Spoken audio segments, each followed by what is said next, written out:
Bismillahirrahmanirrahim. Alhamdulillah ve salatu ve selamu ala Resulillah. Amma ba'da, assalamu alaikum ve rahmatullahi ve barakatuh. Hurmatly Müslüman bir tuğandar, Allah tebaraka ve teala barınızdan razı olsun. Allah Teala bugün bizge mümkünçülük berse, ötkönki sabagыбызды ulay İmam Al-Mawsili Abul Fadl Al-Mawsili rahimahullahu ta'alanın Al-Muhtar kitabından ulantıp, ötkönde ayız babın, başkaça aytkanda etekkir meselesini söyleşkönbüz. Bugün oşonu ulay sabagыбызды baştayız. Köptөгөн suroolor kelip atat, emne sebepten çoğ meçitlerде ayaldардын meselesini söylep atasыңар деп. Ошол ayaldардын meselesi болсо дагы мындай чоң китепке жазган экен. Эреже катары биз элдерге айта беребиз. Эркектер үйүнө элчи дедик, үйүндөгү бала чакасына, аялына, кыздарына элчи болот. Ушул жактагы илимдер ошол жакка барса, аялдар өзлөрүнүн өкүмдөрүн билет. Себеби аялдар бизге сабакка келе албагандыктан бул маселелер калып кетсе, анда аялдардын шарият өкүмдөрүндөгү болгон өксүгү бар болуп калат. Илгери университеттерде, медреселерде эгер аялдарга сабак берилсе, устаздар такыбалыкты өтө эле эмне өзүңөр окуп аласыңар деп өтүп кетишкен. Анан устаз болбосалар кантип өзлөрү окуп алат? Анан ошентип аялдардын көбү илимсиз болуп кеткенин себеби дагы мына ошондон экен. Ошого аялдардын сабак берүүсү, аялдардын маселесин өзүлөрү чечсе жакшы болот. Бирок эми биз ижазага катары китептин тамгасында калтырбай окуп кете беребиз. Аллах Таалам пайдасын берген болсун. Баштадык анда. Бисмиллахир-рахманир-рахим. Алхамдулиллах, салату вассаламу аля расулилlah. Bisanadina muttasil ila al-muallif rahimahullahu ta'ala wa adamallahu naf'a bi'ulumihi wa 'ulumikum wa 'ulum as-sa'ir as-salihin fi ad-darain. Amin. قال رحمه الله تعالى من أول كتاب إلى أن قال فصل والمستحاضة ومن به سلس البول إلى آخره. Бұл китеп бізден ошол эсине жеткен өзүбүздүн чынжыр чабыбыз менен сабагыбызды баштайбыз. Иншалла, эгерде кимдир бир ошол китепти бүткөнгө чейин сабакка катышкан болсо, мүмкүн ушул китептен эмне кылабыз? Жаза беребиз. Имам Мавсили рахматуллахи алейхи китебинде ошол Ал-Мустахадату же болбосо Ахкам ал-Истихада ушул жерге келип токтогон экенбиз. Истихада деген нерсе эмне? Истихада бул аялдардын маселеси болуп, айыз эмес, этеккир эмес, оору себептен же болбосо бир кандын жарылуу, кан тамырдын жарылуусу жана ошого окшогон себеп менен аялдын авретинен келген кан, оору себептен. Бул кан ал аялдан намазды дагы, орозону дагы, өзүнүн жолдошу менен жакындыкты да тыйбайт. Болгону кишине өкүмдөр бар, мына ошол өкүмдөрдү билип алсак, маселе жеңил болот. Ал-мустахадату ошол истихада же болсо үзүрлүү кан көргөн аялдын өкүмдөрүнө келебиз. Үзүрлүү бул аялдар айыз эмес, бул аялдар орозосунда, намазында окуй берет дедик. Бирок бир өкүмдөр бар. Ошол өкүмдөргө терең көңүл буруп алышыбыз керек. Кээ бир аялдарыбыз ошол айыз менен мустахада эки кандын айырмасын билбегендер бар экен. Айыз деген бул жатындан келген, намазды орозону тыя турган кан болуп, ал эми бул оору себебинен же кан тамырдын жарылуусу менен келгенине кан болуп, бул жанагы айткан өкүмдөрдү кайтарбайт, балки үзүрлүү болот дагы, ар бир намаздын убактысына дарат алып ибадаттарын кылат. Азыр келебиз. Вал мустахадату эми ошол истихаза канын көргөн аял же болбосо ва ман бихи саласул баули же болбосо дагы бир адам бар, анын зарасы токтобойт. Бул бапта өзү ошол мустахада, анан үзүрлүүлөрдүн өкүмдөрү айтылат да.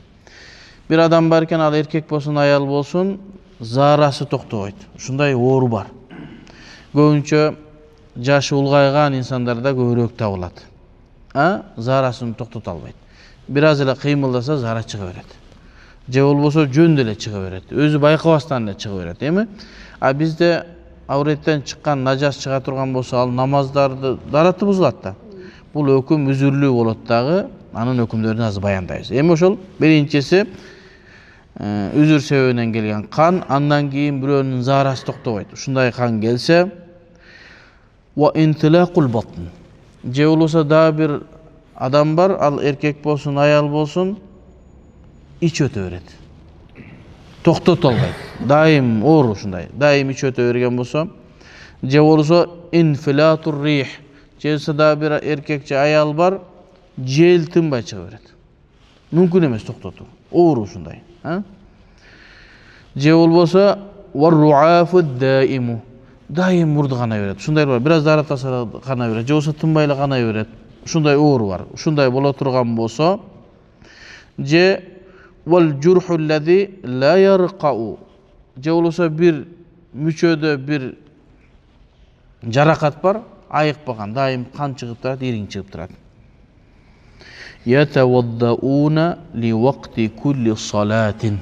Эми ушулардын бардыгы ар бир намаздын вактысына даратылат.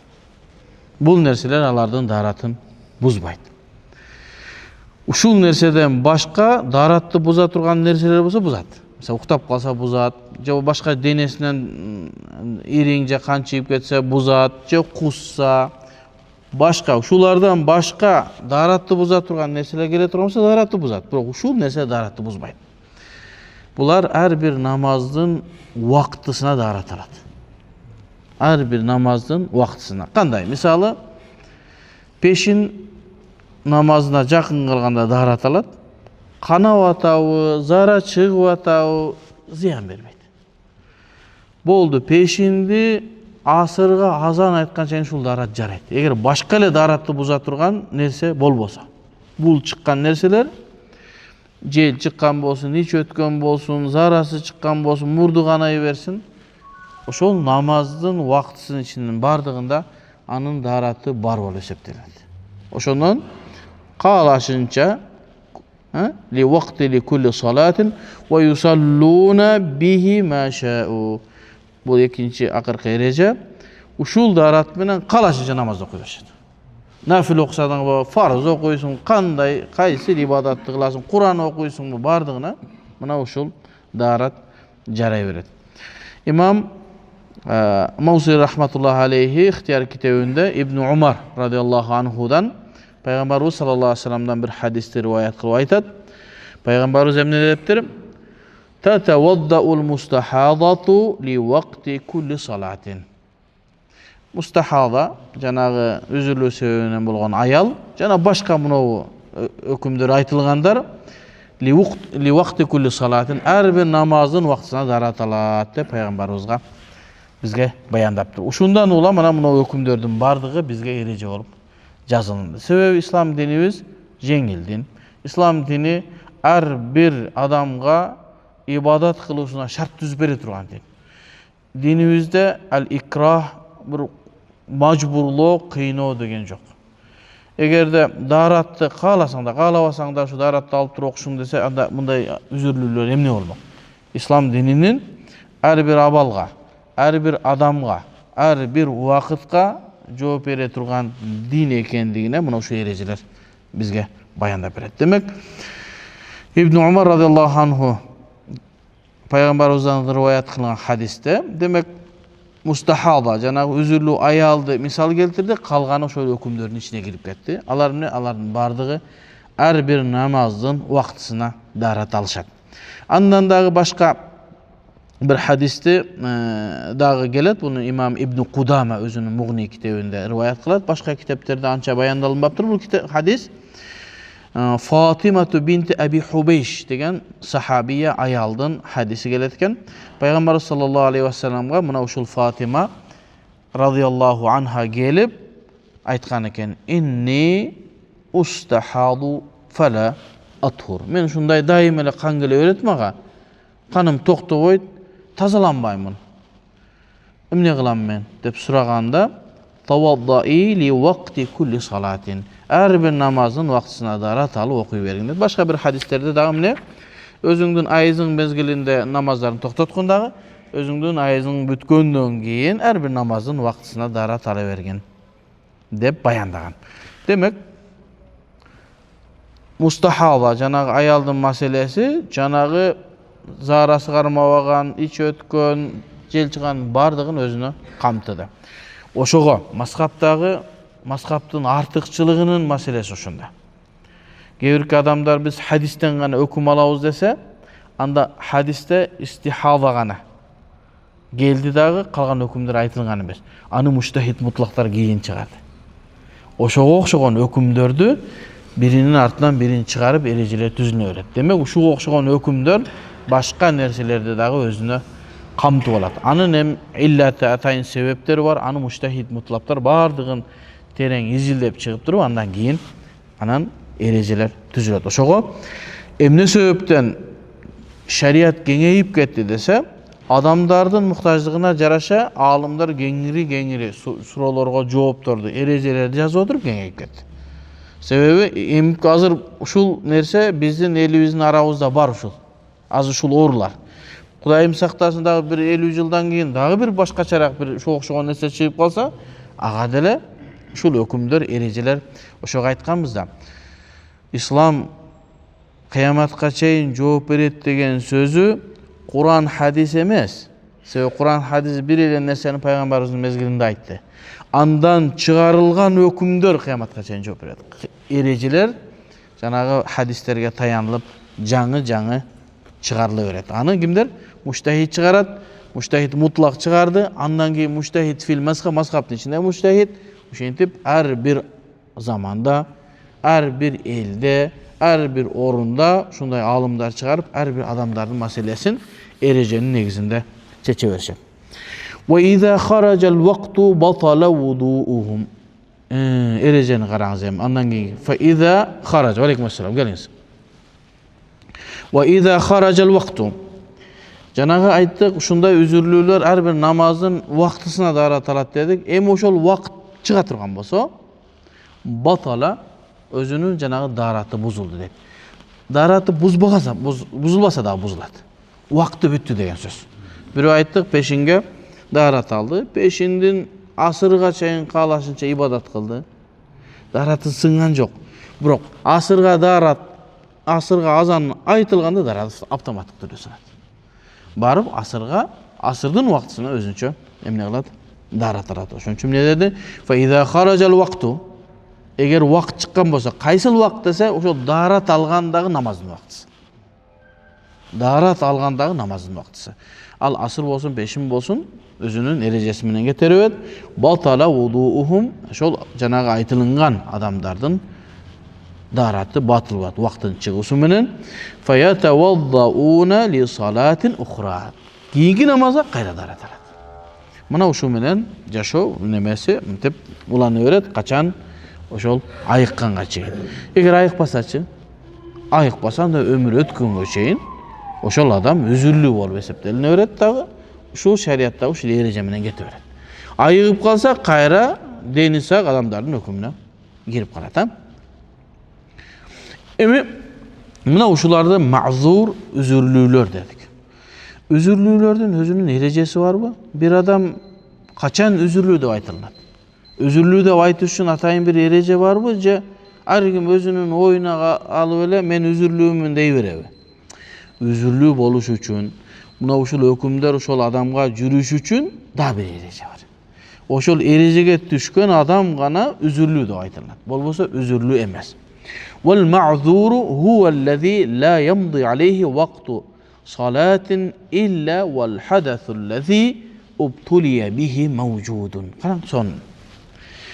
Үзүрлүү деген адам кимди үзүрлүү деп айтат экенбиз? Же болбосо жанагы айткан эрежелер кимге жүрөт десе, huwa alladhi ушундай бир адам la yamdi alayhi waqtu salatin. Бир намаздын убактысы өтпөйт illa wal hadath. Жанагы даратты буза турган каны зарасы бар болуп турат. Башкача айтканда, бир намаздын убактысынын ичинде токтоп кайра келип, кийинки намазга өтө турган болсо болду бул адамга үзүрлүү деп өкүм берет экенбиз. Демек бир адамдын канады да, анан кийин 15 мүнөттөн токтоп калды. Болду, бүттү, ошо бойдон Кайра келбесе ал үзүрлүү эмес. Үзүрлүү келиш керек, кайра токтойт. Же тынбай келет. Bir namazın vaktısının içinde tokтобостан экинчи намазга өтүп кете турган болсо мына ушул адам эмне деп үзүрлүү деп эсептелинет экен. Hatta det, لو انقطع الدم وقتا كاملا. Дагы башка бир эрежени айтат. Bir адамдыкы асыр пешинде үзүрлүү болчу да. Асырдыга азан дарат алгандан кийин инqata الدم. Баягы каны же зарасы же башка нерсеси токтоп калды. Вактан камилан. Толук вакыт боюнча, башкача айтканда шамга чейин эчтеке келбеди. Хаража мин аякуна сахиба узрин. Үзүрлүү деген адамдын атынан чыгып кетти. Бул үзүрлүү эмес ал. Бир намаздын ичинде кайталанып келбей турган болсо, ал адам үзүрлүү эмес, демек дейни соо болду дагы кайра жалпы эрежеге кайтып, даратын алып намазын окуйт. Үзүрлүү эмес, Ya Allah. وإذا زاد الدم على العشرة ولها عادة فالزائد على عادتها استحاضة. Имда bir erejeni bayandап атат İmam Mawsili, бирок оорураак эреже, жакшыраак көңүл бурабыз.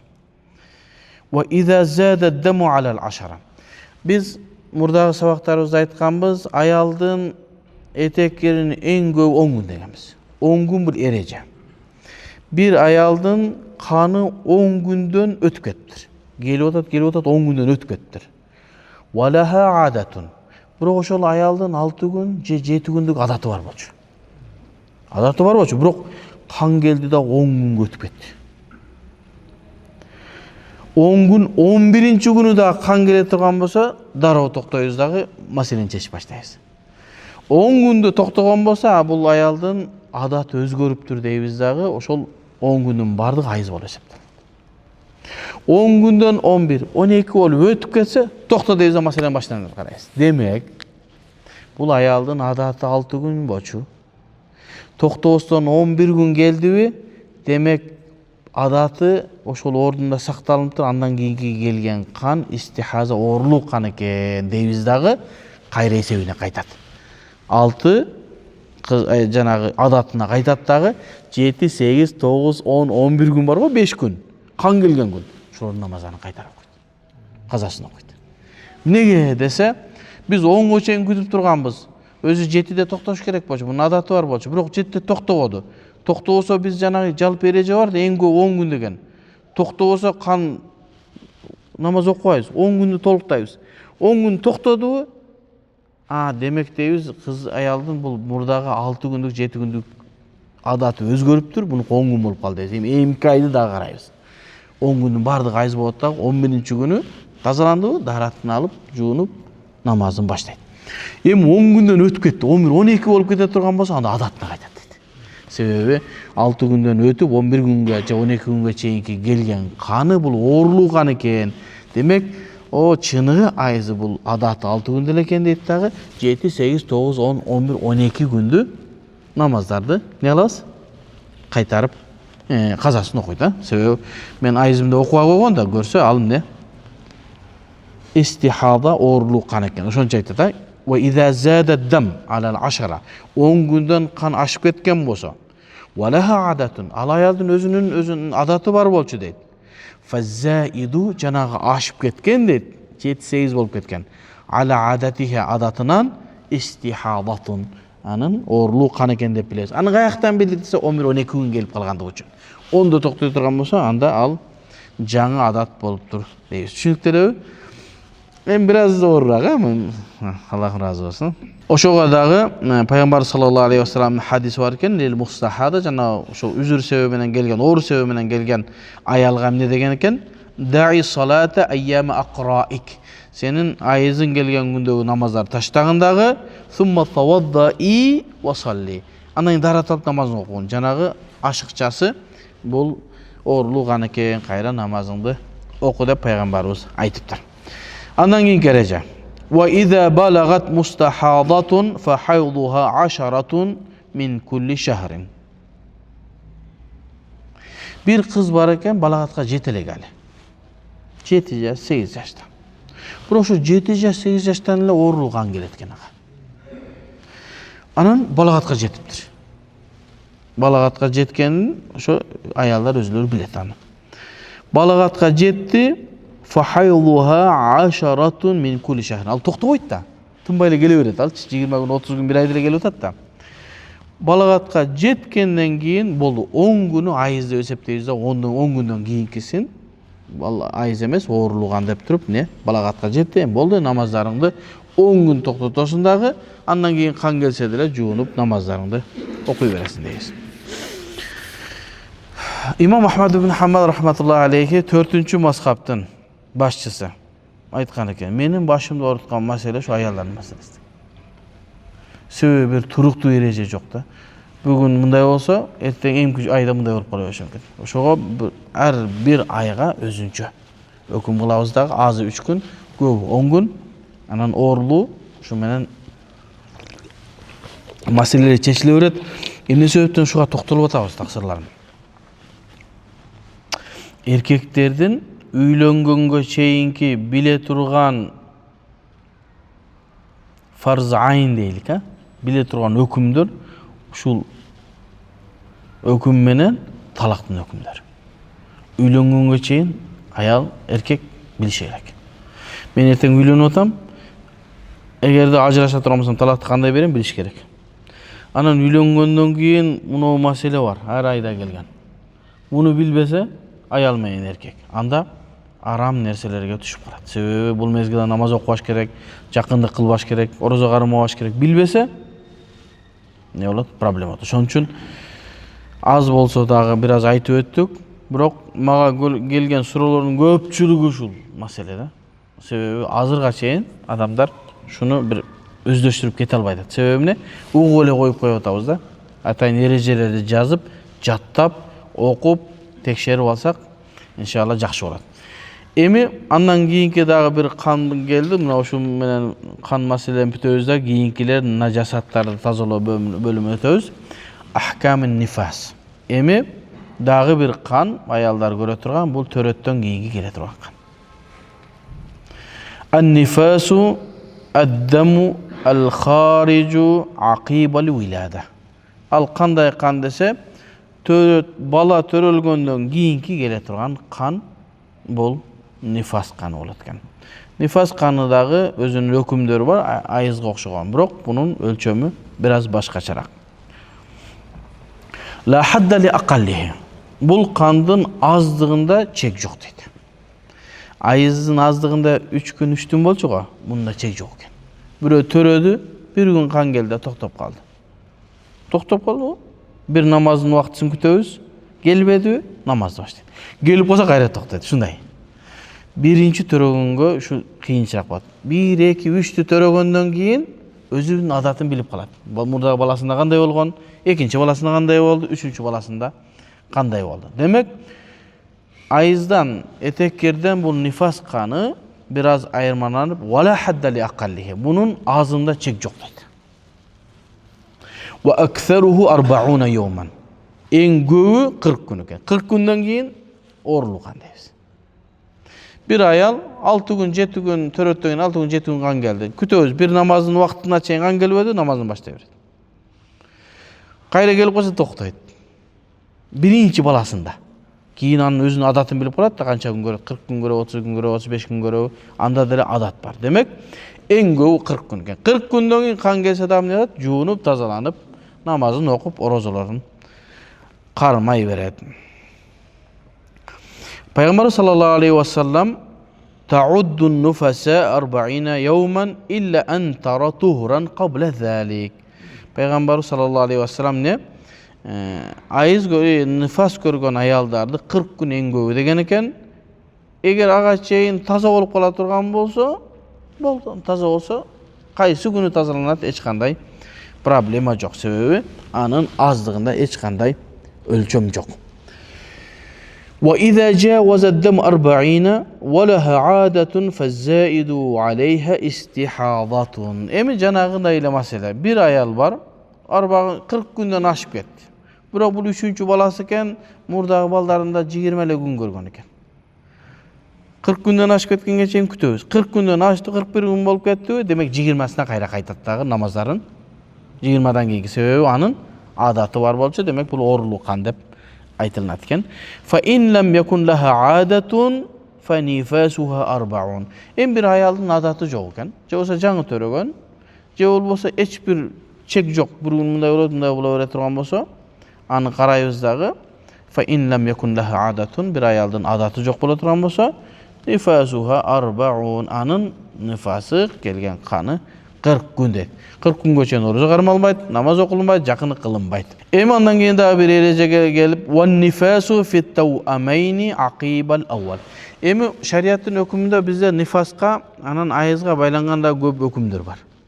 Мисалы талак маселеси, бирөөгө талак берилген болсо, 3 айыздан кийин ал башка бир аялы болбой калат, иддасы 3 айыз дейбиз. Демек, бул айыздардын эсебин так билүү да шариаттагы эң негизги нерселерден экен. Ошондой эле нифастагы. Нифастын да өкүмдөрү бар. Эми качандан баштап нифасы эсептелинет, ошол эрежеге каралып, эгерде бир аял эгиз төрөй турган болсо. Эгиз төрөгөндө билесиңерби? Эгизде кээде экөөнүн аралыгы алыс болот экен. 1 күн, 2 күн, 5 күн, 10 күн болуп калган абалдар болот экен. Демек, нифас качан башталды десе, ан-нифасу фит тауамайни. Эгиз боло турган болсо, акибал аввал. Биринчи төрөлгөндөн кийинки келген эле кан нифас болуп эсептелинет экен. 6 айдан кеми эсептелинет. 6 айга чейин болсо эсептелинет, 6 ай боло турган болсо, ал экинчи бала деп эсептелинет экен. 6 айга чейинки бала эгиз деп эсептелинет экен. Биринчисинен баштап нифас. Анан Кудайдын кудурети кызык экен. Bir boyuna болгондон кийин бир канча убакыттан кийин дагы бойно болуп кала берет экен. Ошо бир Меккеде окуп жүргөнүбүздө бир баланы көрдүк, ошо аялы бойно болгон. 2 айдан кийин дагы бойно. Эми карап турган, биринчиси төрөлдү, экинчиси 2 айдан кийин төрөлдү. Субханалла. Демек, эгерде эгиз боло турган болсо, биринчисинен кийинки айыз деп эсептелине өткөндө күн эсептелине 40 күндөн кийин эмне боло берет? Нифасы бүттү деп эсептелинет.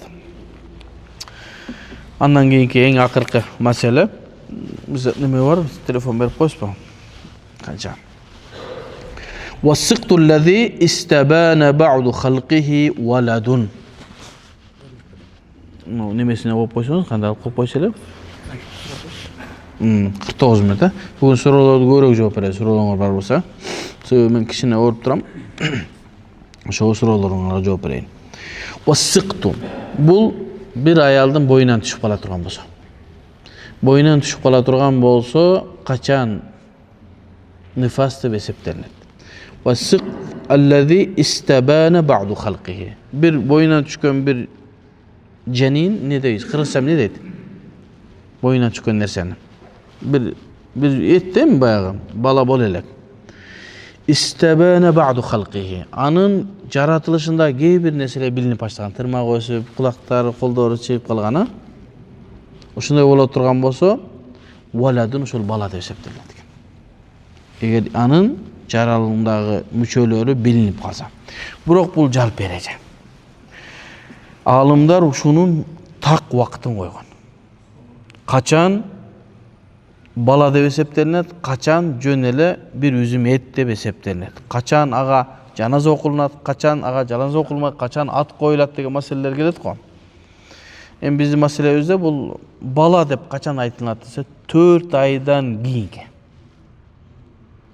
4 айдан кийин боюнан түшсө, ушул бала болуп эсептелинет экенде, андан кийинки келген кан нифас каны дейт экен. 3 айда түшө турган болсо, жөн эле бул bir üzüm et de öyle aparıp öyle jön ele gömülüp koyulat dagı. Tigi kandı bayağı istihadaday nifas hükmü berilmeydi. Bul kayaktan karalım çıktı dese, bul ошол attıp vraçtardın çeşimi eкен. 4 ayga çeyin, ошол 4 aydan keyin jangirletip atpayбыз biz, ошол 4 ayga çeyinki nerseni bala deb эсептелинбейт экен дагы. 4 айдан кийинкиси ошонун жанагы дене мүчөлөрү, тырмактары өстү.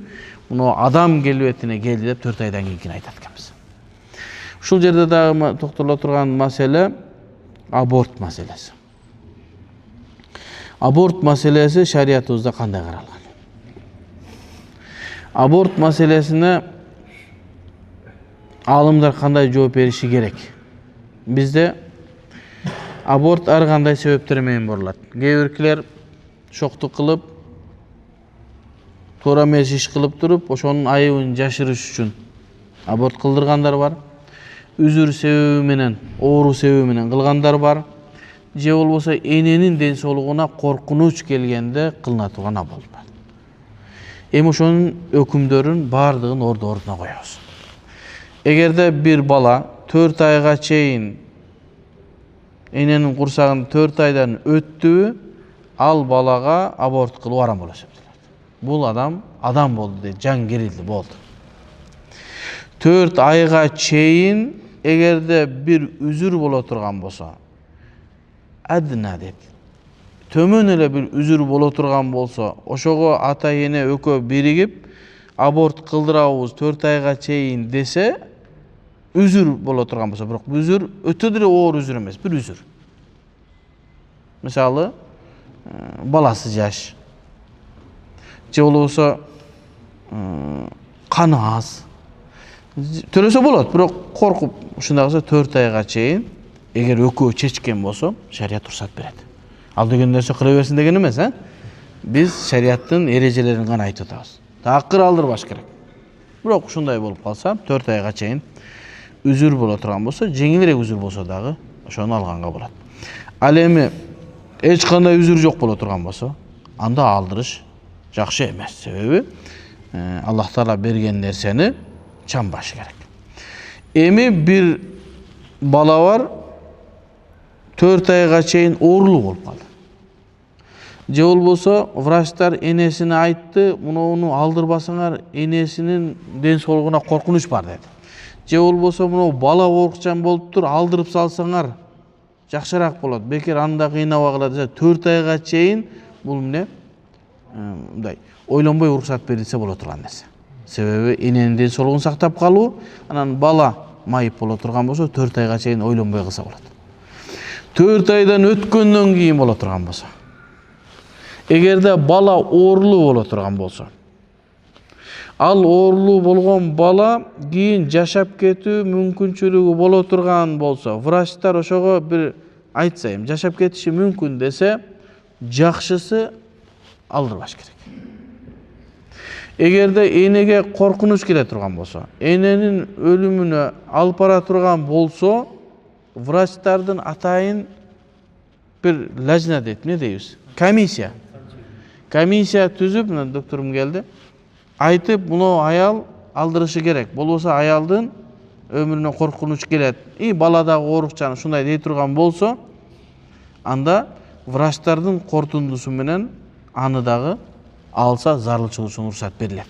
Себеби бизде ахафф дарарайн деген эреже бар. Эки оорчулуктун жеңилирээгин аткарышыбыз керек. Бала али төрөлү элек, иши оорулуу, энеси тирүү туратына бар. Демек, энесин сактап калуу бизге биринчи орунга турулат. Эгерде 8 ай, 9 ай болуп калды, баланын дени сак, энеге коркунуч келип атат. Бала чоңоюп калды, кичине чыдаса, мүмкүн 1 айда нар жак бер жагында төрөлөт десе, анда натаваккал алалла. Эми таваккал кылабыз. Бул дагы төрөлүш 1 ай, жарым ай калды. Таваккал кылабыз. Анан жок, бирөө мен энесин сактап калам десе, маал караха мүмкүн дурус. Жакшы көрүлбөгөн абалда. Бирок сабыр кылса, иншалла жакшы болот. Анан оорулуу баланы сөзсүз алдырып салсын деген шариятта нерсе жок. Мага көп суроо келип атат. Ушундай экен, врачтар айтты, энеге зыян бар жок? Бала майып экен. Бирок барап кийин бир аз жашап эле чарчайт экен десе, мен Кудай берген нерсе мүмкүн жакшы болуп кетет. Мүмкүн ошону төрөй бериш керек, Себеби бала оорулуу болсо эле аны алып салыш керек деген шариятта буйрук жок. Бизге качан гана коркунуч келсе, ана ошондо гана алганга уруксат берилет. Анан докторум дагы мүмкүн менин сөзүмдү бекемдеши мүмкүн. Биринчи аборттон кийинки төрөөгө аялга кыйын болуп калат экен. Себеби ал жерде сордуртуп бир өзүнүн жолдору менен кээ кескилеп ушинтип алат экен.